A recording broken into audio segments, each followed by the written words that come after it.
that this too shall pass. That's been something I've been struggling to believe about the current time. And so I appreciate that reminder from you. I want to thank everyone for joining us today on for what I think will be a provocative and compelling program from our colleagues at the EBSS Social Work Committee, talking about ways to integrate social justice into our frameworks and standards documents. So before we start, Elois has shared the housekeeping, some of the housekeeping about the chat. Please type your questions there. I'll be monitoring that for the majority of the session, as well as running tech support. I'll be in touch with Elois if anything comes up. So if anything comes up, feel free to chat with me directly or send something in the chat, and I'll keep my eyes on that. Before we get started, I thought I'd share a little bit about the genesis of this program idea. I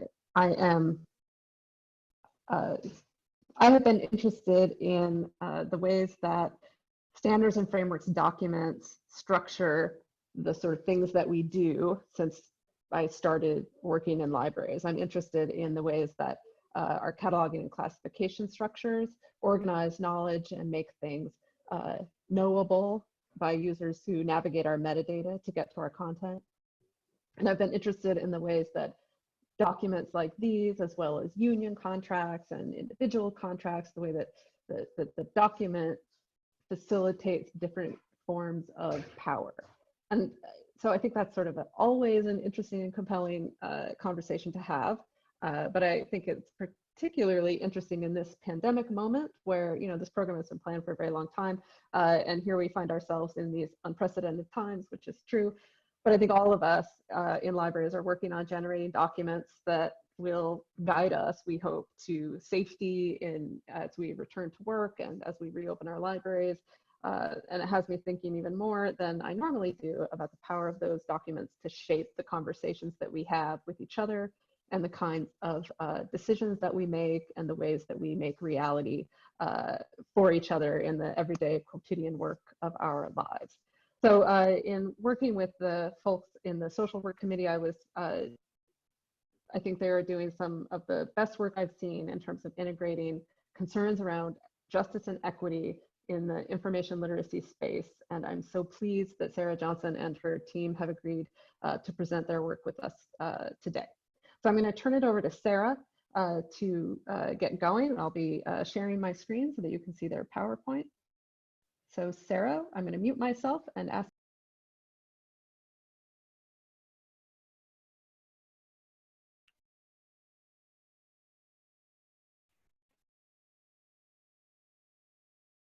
Okay, Emily, you'll have to give me the thumbs up that I should go ahead. Can everybody hear me? Can you give me a thumbs up, Emily, that you can hear me? Yes, I can hear you. Okay, great. Okay, awesome. So welcome everyone, and thank you for joining us for today's webinar on connecting justice to frameworks, information literacy, and social work. My name is Sarah Johnson, and I am the social sciences librarian at Hunter College in New York City and chair of the EBSS Social Work Committee. Thanks to Emily Drabinski and the ACRL Information Literacy Frameworks and Standards Committee for inviting us to share about our work today. Next slide, please.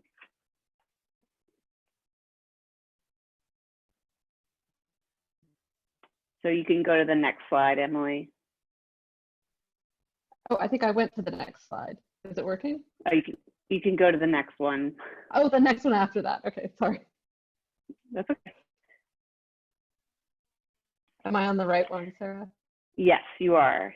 So I'd like to introduce our incredible social work committee, who will also be speaking this hour in addition,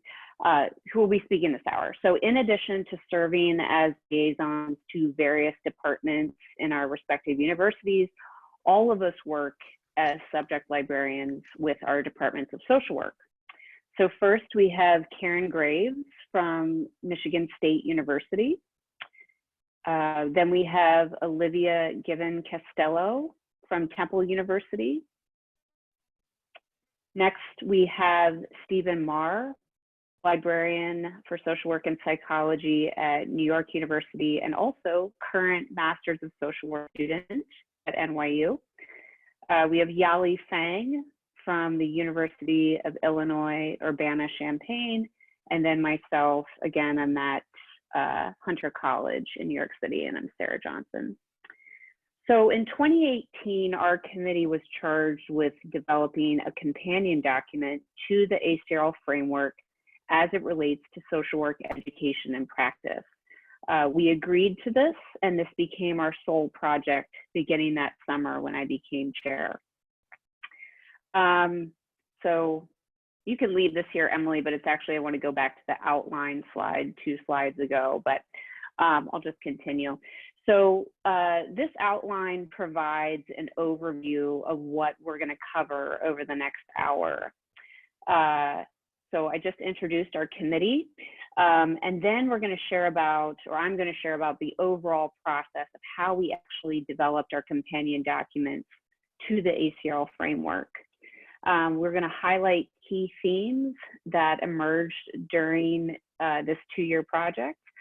And then we're going to do a deeper dive into each of the 6 frames and how we see social justice overlapping between the framework and the educational standards and professional ethics of social work.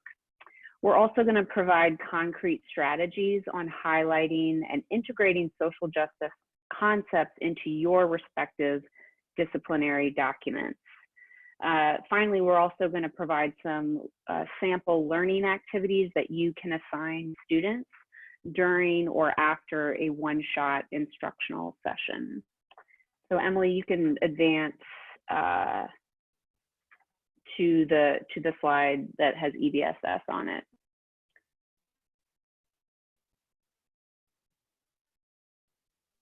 Yes, is this perfect. the right one, Sarah? Okay. Yes, yes. So our overarching goal of creating our companion document is to clearly demonstrate where the ACRL framework and social work educational competencies as standards, as well as social work ethics and values, overlap.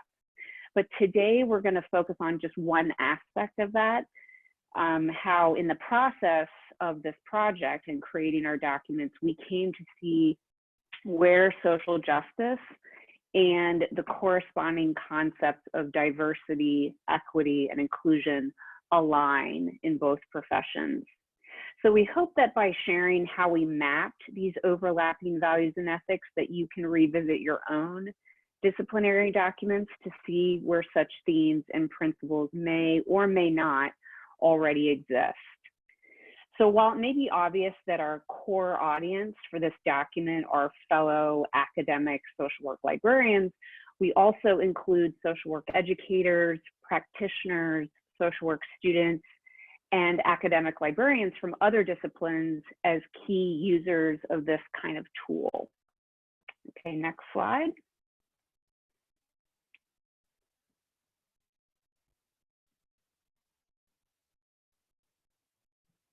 Okay, so the process of how we did this. We began meeting very regularly, every 8 weeks, pretty much without fail, since we've been doing that since August of 2018. We started by reviewing examples of companion documents from other ACRL committees, such as psychology, journalism, women and gender studies, though to be honest, there weren't many completed examples at that time. But nonetheless, we developed a targeted action plan by prioritizing which portion of the companion document to address first, as well as having reasonable and clear deadlines of the portions of the project that we wanted to work on. So we started by reviewing 1 to 2 frames at a time and just highlighting those overlapping themes, values, ethics, and standards to social work. Next slide. From the beginning, we determined it was absolutely crucial to consult 2 major resources from the field of social work. On your left there, you see the Council on Social Work Education, which we're going to refer to as CSWE. They use the Educational Policy and Accreditation Standards. I call that EPOS sometimes. And this is used to accredit undergraduate and graduate level social work programs. And this really sets forth the thresholds for professional competence. And not unlike the ACRL framework, so pretty similar in a lot of regards. And then on the right, we utilize the National Association of Social Workers, or NASW Code of Ethics. And this outlines the profession's ethical principles and core values that inform social work practice. So these 6 core values include service, importance of human relationships, competence, and so forth. But the major one that jumped out to us is that of social work. That is a core ethic of social work, is social justice. So next slide.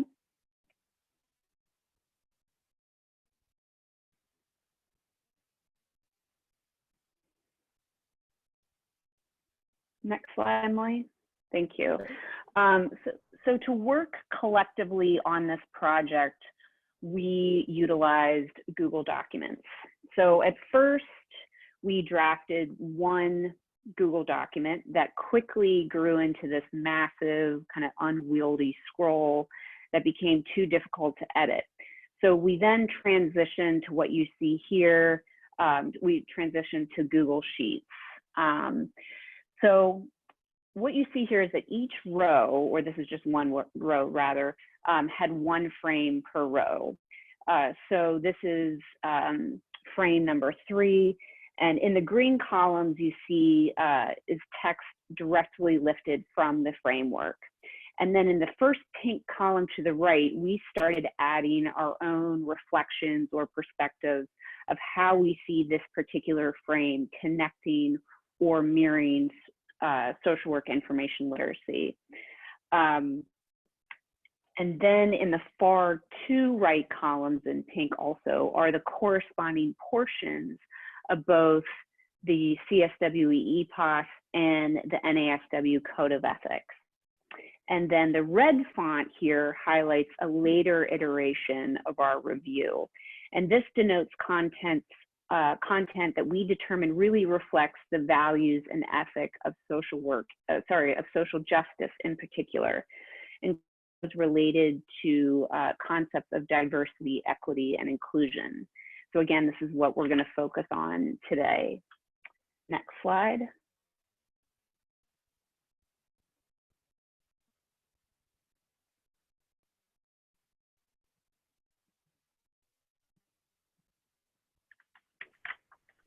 It seems to take a minute to show up, Sarah. I'm sorry about that. Okay. Okay. So here is just a closer look at one of the frames. Again, this is still frame number 3, information has value, and how we crosswalked its disposition alongside content from both the social work educational competencies as well as the NASW Code of Ethics. And so this is where we found that Google Sheets was really helpful to visualize how these standards and ethics line up. And they also helped us see more clearly where the overlap is or where there are gaps. So again, this red font here indicates where the ethic of social justice in particular emerges in both social work's central documents. Eventually, this material is going to be transferred into a more user-friendly LibGuide, which, Emily, if you can go to the next slide, it will show you a screenshot of what we're working on.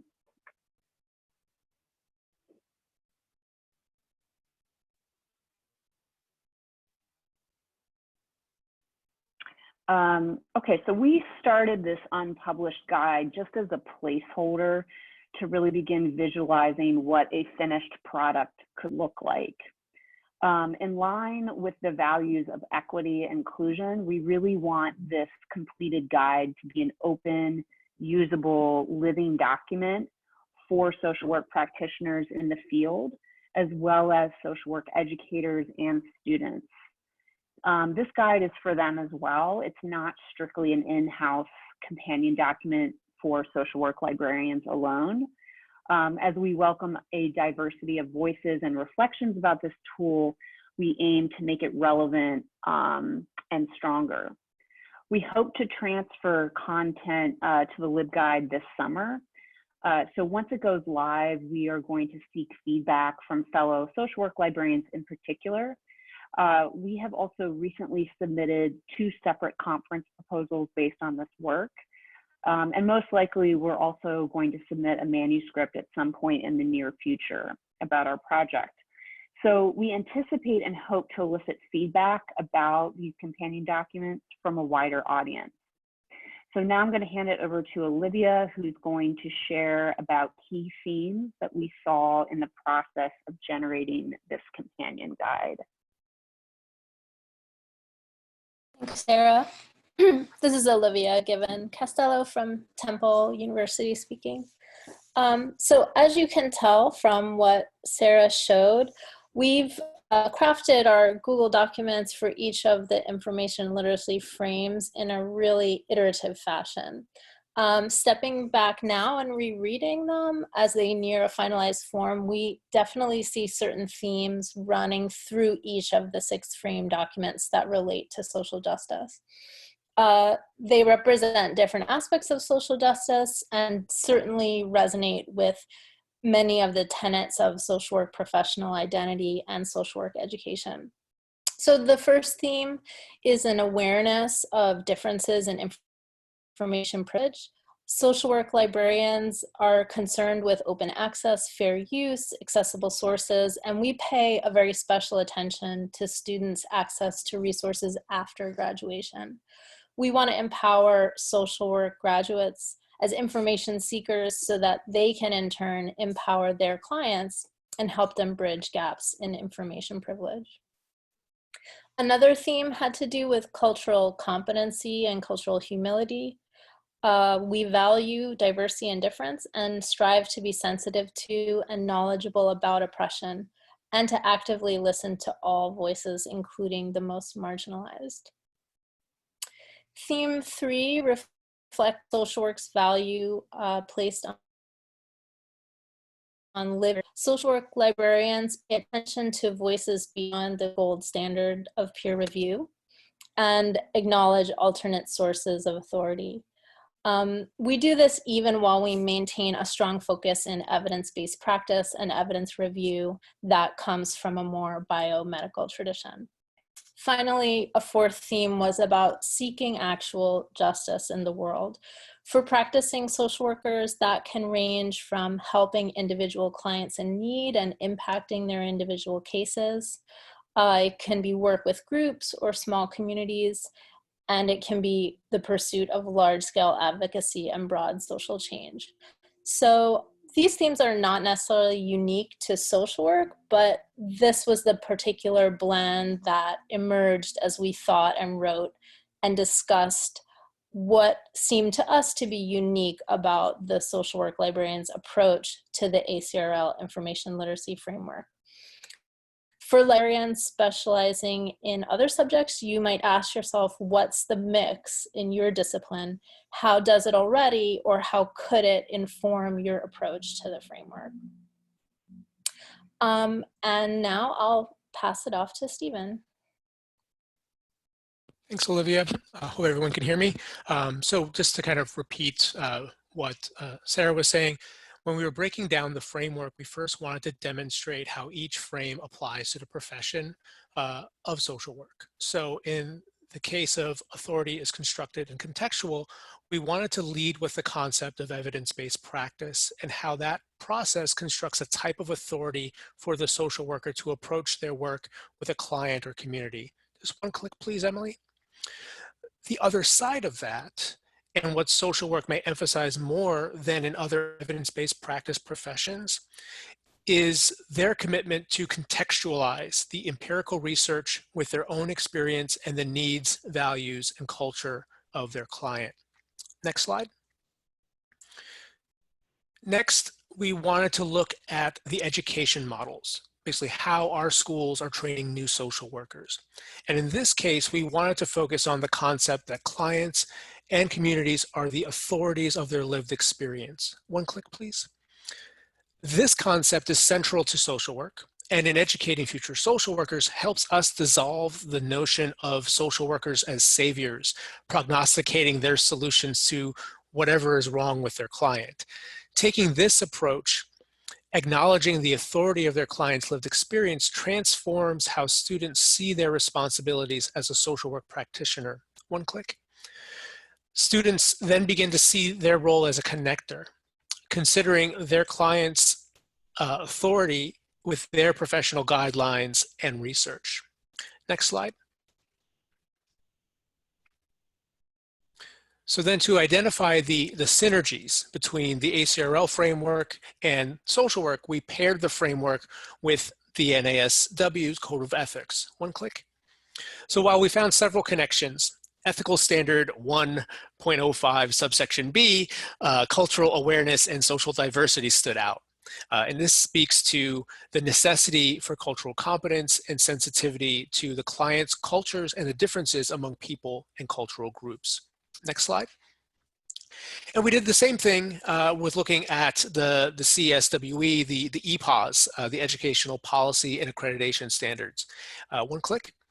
And here, looking at competency form, we saw that resonated well with the first frame, understanding that while evidence should inform practice, social workers must also recognize that information derives from multidisciplinary sources and multiple ways of knowing. Next slide. So as librarians, we can support this competency and the integrity of the social work profession by applying the framework. And what we have here are just one of the sample learning activities we identified librarians could incorporate in their instruction or consultations with students. So with this first one, we discuss how we know something, comparing personal experience, tradition, popular media, and comments to the scientific method. And this facilitates the students' ideas about the value of information and challenge notions that one type of information is more valuable than others. And with this one, one click, please. Here it comes, it's moving slowly, there it goes. And this is the other learning activity, and we're basically drawing from a case study to illustrate the variety of information available and unavailable in a given situation. So these are just two examples of how librarians can kind of facilitate that sort of conversation within a classroom or a one-on-one consultation. And that was frame one. I'm gonna pass it on to Yali for frame two. Thanks. Next slide, please. Thank you, Stephen. Now let's take a look at the framework 2, information creation as a process and its relationship with social justice. This slide highlights content from an ASW Code of Ethics as it relates to social work practice. Social workers are information creators as well as users. As creators, they generate case documentations, call letters, editorials, policies, advocacy briefs, empirical research, and so on. As such, they often exercise considerable power in representing the circumstances and issues that diverse, vulnerable people face. This form of communication represents the dynamic nature of information creation and dissemination throughout the field of social work. As information creators, social workers should take responsibility for what their documentation communicates, protecting the privacy of clients, acknowledging biases and in their information sources, and recognizing cultural issues in communications. As information users, social workers as well as students similarly need to be aware of these important aspects of biases in information creation. Social work librarians play an important role in this respect by helping students learn how to distinguish and evaluate the various information sources. They can instruct users about possible underlying biases and filters that might compromise the quality of information, and in turn compromise social justice in the process. By gaining such insights, students can more effectively reflect on, research, and critically evaluate information outputs before incorporating them into their own documentation and scholarship. Next slide, please. Social work practice and education also have become increasingly attuned to cultural issues that affect issue articulation and service provision. Here we see how CSWE standards require that social workers understand that approaches to information creation are culturally informed, and that there are diverse ways of knowing. In the process of creating information outputs, such as research papers, across documentations, this requires social work students become knowledgeable in recognize and using information that incorporates diverse cultural perspectives. Doing so is critical in training students to generate and influence social policies that advance social justice. It is notable that social work students may already have a good sense of how disadvantaged populations are marginalized, but nonetheless, they often may be not aware of the biases during the information creation process that pertain to their client group. Librarians thus can play a very important and nuanced role in interacting with social workers and social work students.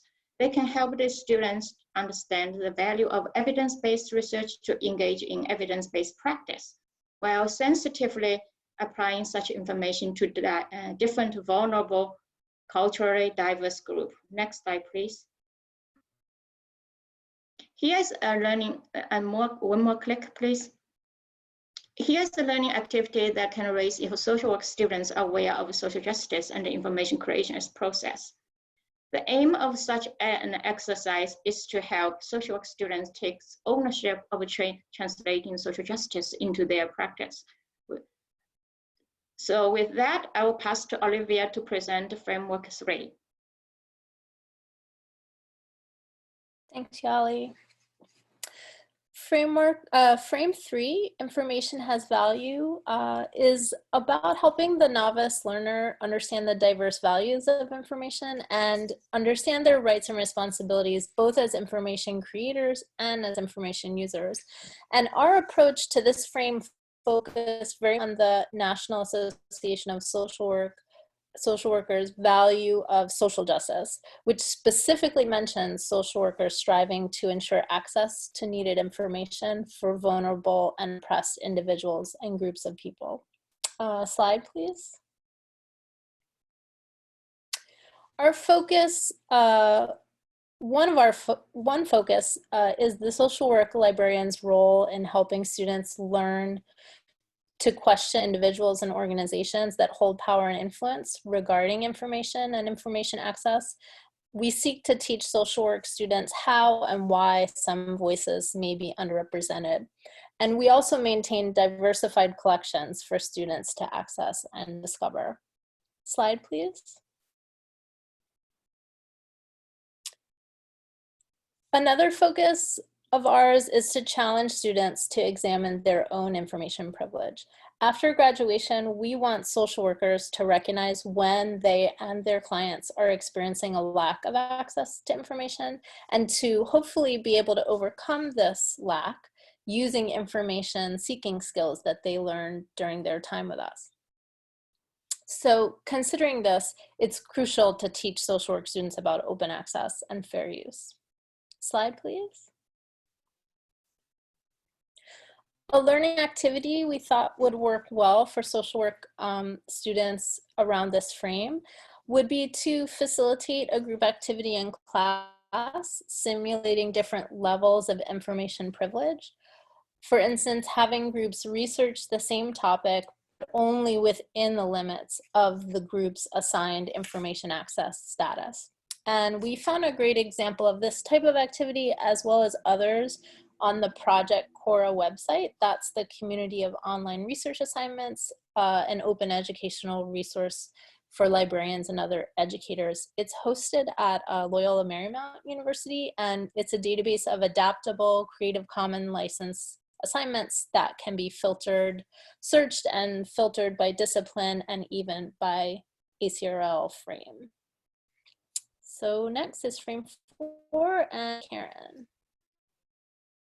All right, thank you. So for frame 4, we have research as inquiry. And again, we kind of start with how this applies to social work practice. And highlighted in red, you do see the aspects that we thought were particularly relevant to social justice. So not only are social workers relying on evidence-based practice, but they also draw on their professional knowledge, as well as the expertise and lived experiences of their clients and the wider communities they served. This is also the frame that emphasizes information should be acquired in an ethical and legal manner, which obviously has some important ramifications for social justice. Next slide, please. Moving on then to how it works within social work education. So social work librarians generally do try to promote the value of open-ended questions, and also that we should be emphasizing how they should be gathering information from the perspective of marginalized communities, especially ones they might be serving. Next slide, please. So we thought this matched up pretty well with the CSWE Competency 1, Demonstrate Ethical and Professional Behavior. So over on the left, we have the language from the dispositions from the frame. So you see that follow ethical and legal guidelines in gathering and using information, and then matching that up with social workers make ethical decisions, and they also conduct ethical research. Next slide. It also matches up really well with competency 4, so engage in practice-informed research and research-informed practice. So learners who are developing their information literate abilities use various research methods based on need, circumstance, and type of inquiry. They also seek multiple perspectives during their information gathering and assessment. Compare that to the language in the competency. So social workers know the principles of logic, scientific inquiry, and culturally informed and ethical approaches. They're also interested in gathering multiple ways of knowing and understanding that. Next slide. This also, of course, matches up really well with the NASW Code of Ethics. As I said before, since this frame deals with the ethics of gathering information, several sections of the Code of Ethics are relevant. I also want to point out that the Code of Ethics emphasizes ongoing research as an ethical obligation. So social workers should enhance, improve the integrity of the profession through appropriate study and research. Social workers should critically examine and keep current with emerging knowledge relevant to social work and fully use evaluation and research evidence in their professional practice. So matching that up to research as inquiry is quite a good fit. Next slide, please. So for a lot of these exercises, we relied heavily on our own experiences, the Cora website that Olivia shared, and then of course the ACRL framework information literacy sandbox, which I think probably is set up in the same way as the Cora website is, where you can browse by resource type, discipline, the frame, and it's a really great tool. So if you haven't taken a look at it, I highly recommend it. Next slide.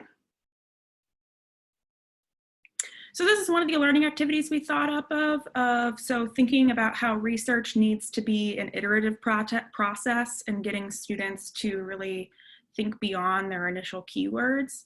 So having them brainstorm some initial keywords, finding one article, reading at least the abstract, and then based on what they've learned, finding more keywords. So emphasizing what's kind of beyond the horizon of that first search. Next slide, please. Moving on to scholarship as conversation, a personal favorite of the frame of mine. So social work practice as the aspect of this. So again, evidence-based practice, super critical to social work, but they also recognize traditional scholarship may not be the only relevant perspective on an issue, and their valuable firsthand practice experience, as well as their clients' lived experiences, inform their own contributions to the scholarly conversation in ways that can be enriching. Next slide, please. So then translating that to education, we can really help in our roles as social work librarians to invite students to consider how they might be contributing to the scholarly conversation, what experiences they bring either in the field, in classroom, or in work that can help them respond to the current conversation, or if there are any gaps in that conversation. We also need to emphasize to students that there are voices beyond the gold standard of peer review that are worth considering as part of the conversation, particularly with marginalized communities. Further consideration should also be given to alternate sources, so things outside of a US-based context, considering social justice, how non-English voices or underrepresented individuals and groups and communities add to the conversation or are affected by systematic injustice. And then finally, it's really important to show that students can be part of the scholarly conversation and that we should empower them to participate as budding scholars. Next slide. So this matches up really well with that competency 2, engage diversity and difference in practice. So over on the left from the frame, experts are therefore inclined to seek out many perspectives, not merely the ones with they are familiar. So social workers present themselves as learners and engage clients and constituencies as experts of their own experiences. Next slide, please. Again, competency 4 really matches up well, engage in practice-informed research and research-informed practice. So scholarship as conversation really emphasizes that students seek out every aspect of that conversation, not, being comfortable with complex problems and seeking out the different avenues that are a part of scholarly research. That matches up then well with social workers understand that evidence informs practice derives from multidisciplinary sources as well as multiple ways of knowing. Next slide, please. So it also matches up again with the NASW Code of Ethics. So social workers are participating rather than only consumers of the scholarly conversation. They're also participating in various venues. So they might be doing research, consultation, service, legislative testimony, presentations in the community, and participation in their professional organizations. They also understand the responsibility that comes with entering the conversation through participatory channels. So they're aware that they should be giving responsible criticism of the profession as well as contributing to the knowledge base of social work. Next slide, please. Again, we have another little exercise that can be formatted for social work here. So the learning objective being to organize and analyze the differences and similarities of ideas in the scholarly conversation on a given topic. So you could split students into group, have them find different articles on the same topic for each group. So for example, one group could have a scholarly article on a topic, and then another one could have community health information, which plays an important role in the practice of social work. So not only are social work students needing to know the evidence-based practice information to inform their practice, but they also need to be able to digest and target information for their clients that's going to be at or meet them where they are. So as a class, they could then use concept mapping to identify the similarities and differences and write down all the references they have in common. That's a really simple way to kind of get them to think about how there's a larger conversation happening behind the first, 3 or 4 scholarly articles they find that they like. Next slide, please. And I'll turn it back over to Sarah. Okay, thanks, Carin. So the 6th and final frame, searching as strategic exploration, notes that the experience of information searching occurs in a context, right? And this is influenced by the searcher's social dimensions. So as librarians, we can bring awareness to our students about how we all bring our diverse selves, our race, class, gender, ethnicity, as well as our lived experiences to the ways that we structure searches, and then how we engage with the information that we find. In social work, this is known as the person in environment approach, in that we bring our social environments with us. We are not robots or computers, but rather complex human beings who bring a myriad of biases to our searching.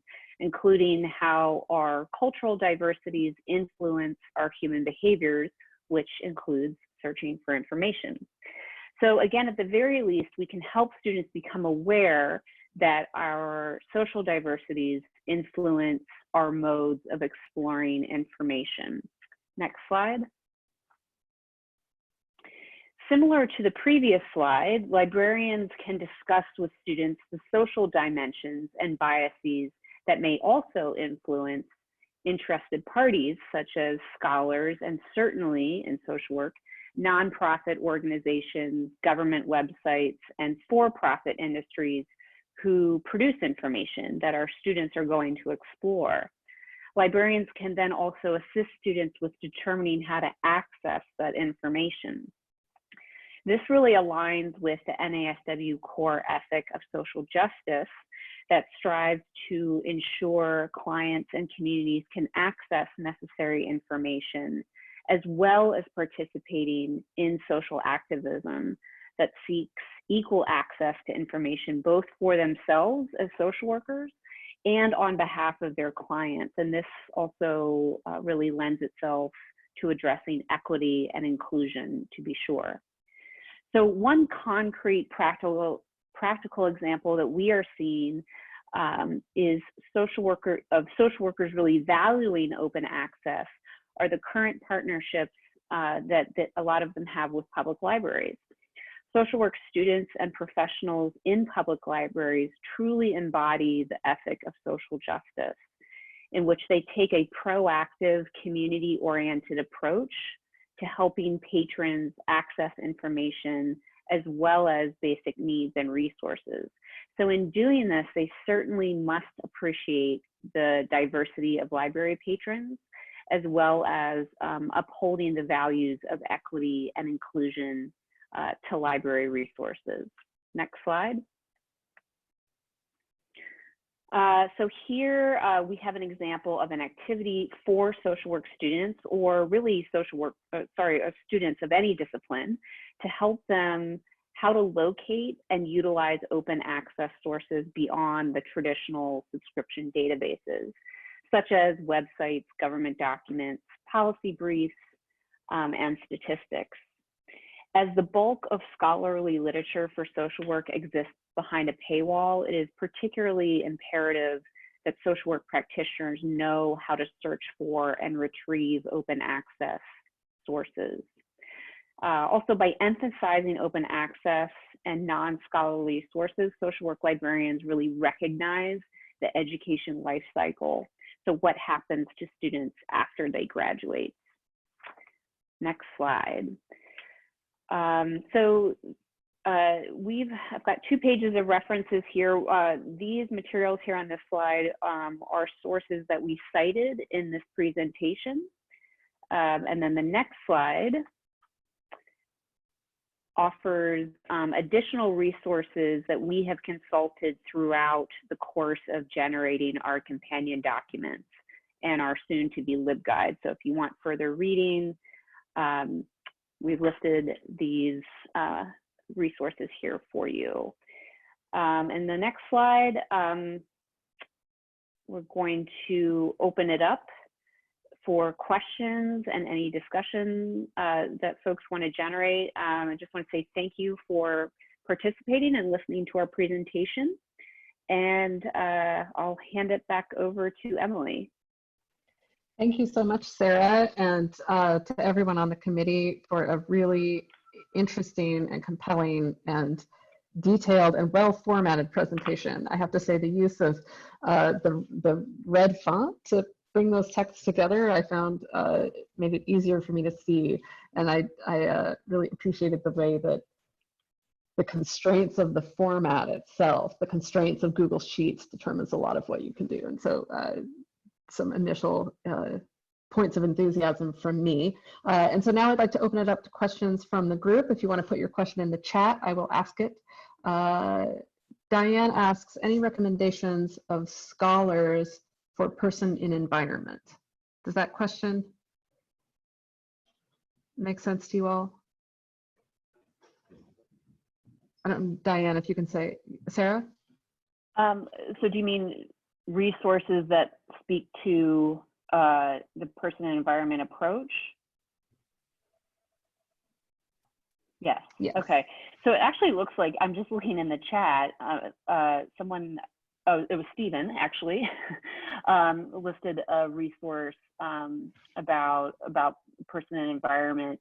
I don't know that I included one in the resources, but I can certainly add that. Yeah, and then Stephen's also added in the chat a classic textbook, The Life Model of Social Work Practice by Gitterman, and yeah, that's kind of the Bible of human behavior in the social environment, which is an introductory course for a lot of social work students. But we can try to find you something more concise that speaks to the person and the environment approach. Yes, and I believe that Emily is going to share our slides. Yes, the slides and the presentation will be shared. Yeah. With attendees. Other questions from the chat? While folks are thinking of questions to type in there, I have a question for the group. It seemed very clear the ways that the social work associations influenced your own work. I wonder if you could share thoughts on how the work that academic librarians have done might be usefully shared across the other, sort of going in the other direction, and if you've tried that and what sort of feedback you have from folks on that.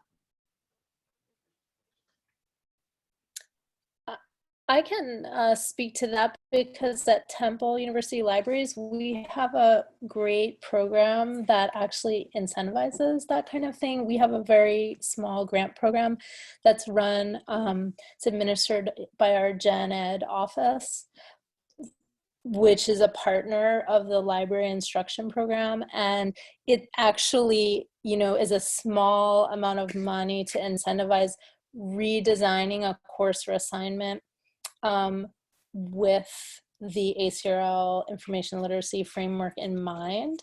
And so in the social work, I've only worked here 2 years and I haven't applied for one with a professor yet, but it's definitely a case where that type of thing, if you can do that, incentivizing, can really help librarians to connect with professors in their liaison area and try to do some of that cross-pollination instead of just being, the receiver of the sort of professional and educational standards in the discipline.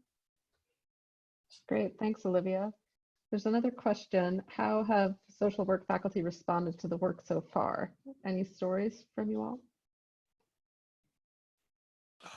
This is Stephen. I could kind of share a quick anecdote. At NYU, the Silver School of Social Work was involved over the last year or so in kind of a refresh of their curriculum. And I had the opportunity to sit in on some of the discussions on the research side of those discussions. So there's like talking about field instruction, talking about human behavior, and then another group talking about research methods. And talking about, one of the reasons I was there is partially my role as a student, but also being a librarian, and sharing some of the information about our work kind of helped give them ideas about what more they can do to incorporate library instruction and specifically the aspects of the framework about information literacy that could be useful. Having said that, that's just one anecdote. And one of the things that we are looking forward to in the coming fall semester in the next academic year is reaching out to more social work faculty to get their feedback on our work and seeing how they can incorporate the learning objectives and activities that we've identified, and also just get the general feedback about where they see this in their curriculum and in their own instruction. Yeah, and I'll just kind of follow up on that. Like one of the presentations that I alluded to, which we haven't heard back about yet, but we did apply to present at the CSWE meeting this fall, so we can really reach social work educators in particular. but we don't want to wait till this fall. So another way is, as I mentioned, that once the LibGuide goes live, we really want to promote it to social work faculty.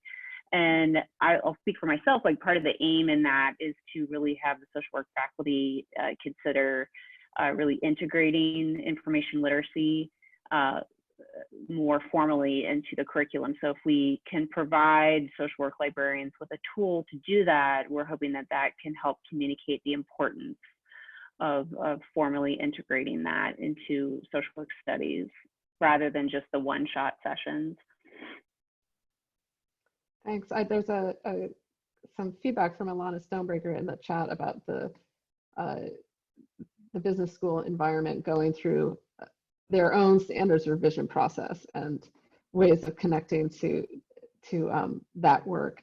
And I'm wondering about, on behalf of the attendees that don't have a liaison relationship with a discipline that has social justice sort of at the heart of their work, if you have suggestions for how we might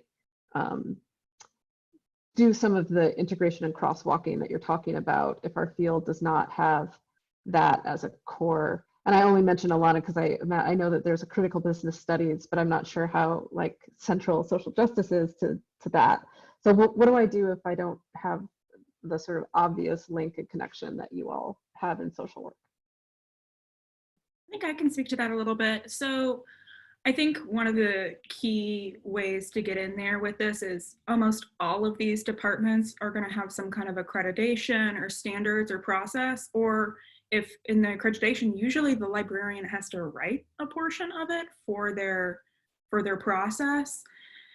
So I think tackling it from that perspective is really good. I also think a lot of these disciplines that have a professional aspect where they might be doing research after they graduate and needing access to information in order to actually do that, and understanding the differences in information access and how those can, lend itself to talking about power and marginalization. I think that's a good inroad to talk about with faculty. But yeah, I definitely think whenever that accreditation conversation comes up is prime time.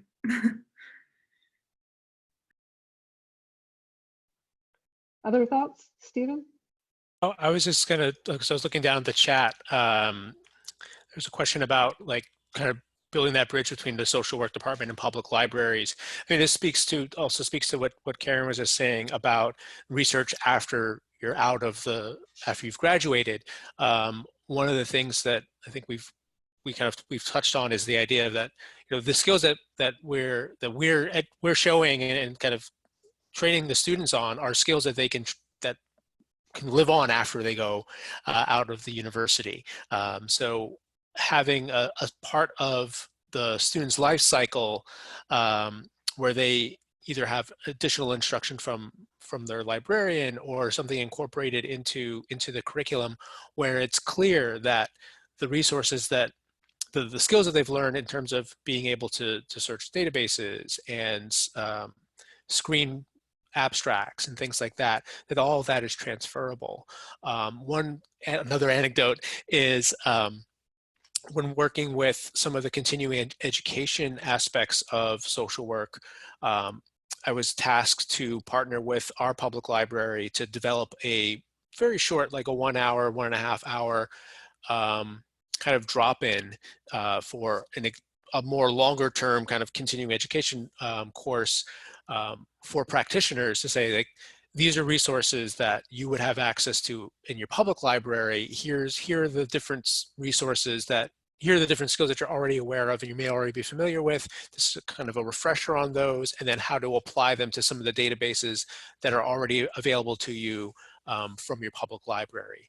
And then bringing up the open access part of that, pushing resources like Zotero, so open source citation management tools, things like that, to really connect the skills that they've developed as students in terms of information literacy, how those skills can come with them and are vital to their work out in the field, and how they can pair that with public libraries to leverage the resources there. Thanks, Stephen. I think we've got time for one more question, then we'll say our goodbyes. Deborah is asking, do you know offhand if there are existing efforts doing this crosswalking in other social science disciplines? Have you seen it happening elsewhere? I'm also in the ANSS, so it's anthropology and sociology section, and I know they're working on a companion document, and I believe that they are using the ASA tools for that. But we have a webinar on it soon. I'm not doing it. Oh God, that'd be too many. But I'm looking forward to learning about that. So I'd keep an eye out for the any ANSS conversations about their companion document. Yeah, and I would also say, I mean, Emily's probably the expert on this, but you know, the ACRL website lists a number of different, all the subcommittees that, including other social sciences committees that are like psychology, that are working on the different stages that they're in, creating their companion documents as well. I don't know what stage everyone's at, but there's a number of different committees that are working on similar projects. Yeah, the Women and Gender Studies section is working on one. The Literatures in English section just completed that. Let me get the link and I'll put it in the chat. Yeah, let me do that right now. Sorry, it's like too many windows, you know, and I'm having some trouble with that. So as I do that, I wonder if anyone would like to sort of speak to the process, and my question is always, is it worth the work, right? I think that there are ways that these documents can be incredibly productive, as well as the process, you know, connecting people to each other, doing the sort of work together to sort of struggle through it. But for you all, has working to make this disciplinary companion document been worth the effort? I mean, I'd love for others to chime in, but I can say, I mean, it is, I'm not gonna lie, it's certainly been a lot of work.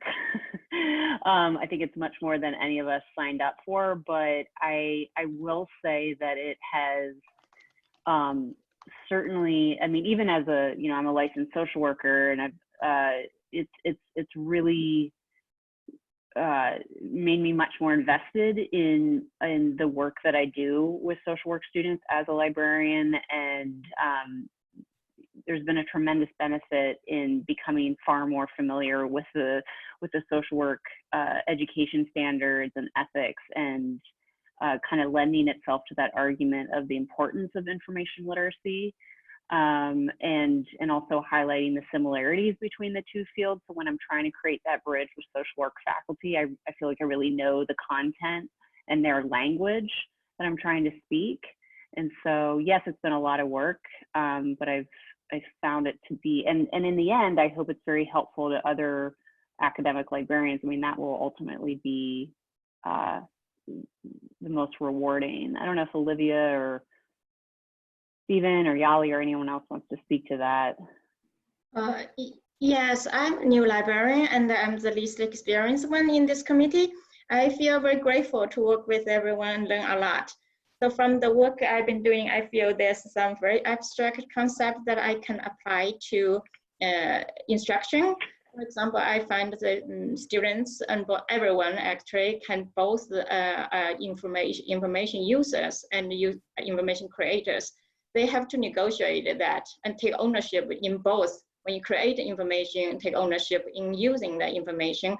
And that ownership demands you to be very reflective about your own framework, your own philosophical, your own bias, and that bring to the students. And they said, oh, I need to think about that. And whenever I have certain information, that's very helpful. I think this can, especially in now, a lot of those misinformation, and this is a very helpful perspective to develop. Yeah. Yeah, I think it's also been interesting. Oh. Oops, sorry. Go ahead, Carin. Oh, I think it's also been interesting that, you know, with our current, you know, pandemic world, everything's gone virtual, but we've been working for 2 years now on an intensely collaborative project. And I'm pretty sure The only people who have seen each other in person are Sarah and Stephen. That's true. Yes, that's true. We've been honing that muscle of collaborative Zoom. We've tested out Hangout. We've tested out Teams. We've tested out just been enriching. Enriching and sounds like skill building for the end of the world here that we find ourselves in. Thanks so much, Carin and Olivia and Yali and Stephen and Sarah for just a really fantastic presentation. I've been so excited to learn about your work, and I'm really grateful that you shared it with everyone here today. And we are right up at the hour, so let's get off the Zoom call, make some lunch, do some parenting. Thank you again, and to Elois for managing this, a really fantastic presentation, and thanks to all who attended. Have a great day. Thank you. Thank you, Emily. Thank you, Elois.